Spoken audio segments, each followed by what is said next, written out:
Hey guys, today I'm bringing you my jewel crafting video that I promised you guys last week in the other video. I intended to release this earlier in the week, but I was busy last weekend and I was busy this weekend, and most of the week I wasn't able to play, so I'm just lucky to be bringing it to you now. So, if you have Auctioneer, I really do recommend scanning the auction house just so that you don't undercut too far and lose a lot of gold, or price them too much and then you don't sell them at all and it's a waste of gold, seeing as though it's about 2 gold to post every gem, so it gets pretty expensive. Alright, so what I do is I take Sarnite ore and I prospect it into just the gems. I don't cut them, yeah, I don't do any of that stuff with them. I just sell them on the auction house as gems. Um, if you don't have a lot of competition as this, it works very well as compared to having cutting the gems and then having tons of competition.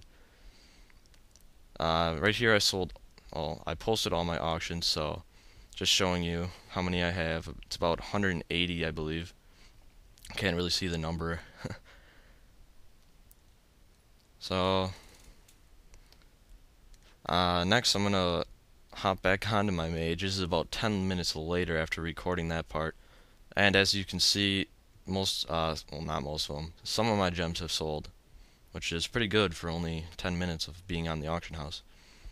Next, I have 15 stacks of Sarnite ore, which is pretty much the same amount that I had for the normal gems.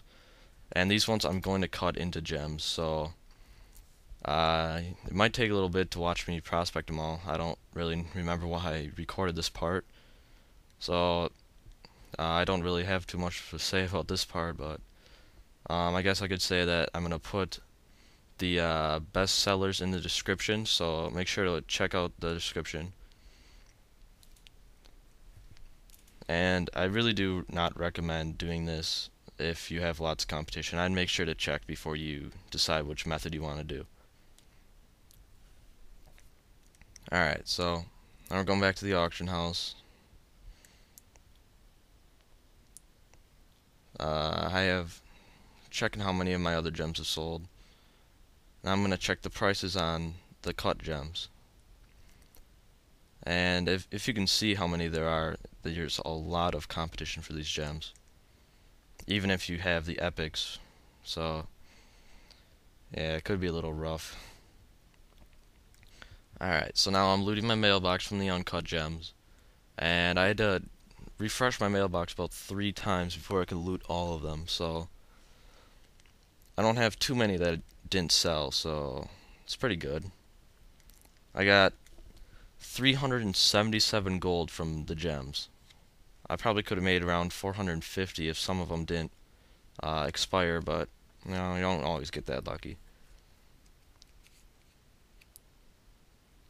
So I really do recommend that if you have the icy prism, well, you should have the icy prism, I would recommend cutting it, because you can get a dragon's eye, which is about 95 gold on servers. So it's a quick 95 gold in like a minute of effort. And it only costs about 25 gold to make, I'd say. Depends on what your server's prices are. Alright, these gems are selling pretty slowly, if you can tell. Which you probably can't tell because you don't know when I posted them and when it is right now, but it's been about a day or two. So now they've all sold or expired, so I'm just going to loot them up, and as you can see, a lot of them have just expired, and it's pretty much a waste of a lot of money to post them, because it costs about 2 gold to post them.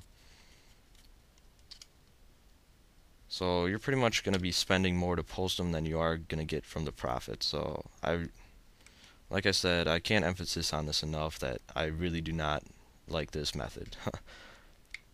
But in the end, I make about 265 gold in profit from cutting the gems. So altogether, I made about 112 more gold just selling the raw gems than cutting them. So it might be different on your server, like I said, so I'd make sure to check the auction house before you pick a method. Good luck with this method. Well, good luck with jewel crafting, you guys. And as I said before, I'll have the best sellers in the description. And make sure to comment, rate, and subscribe.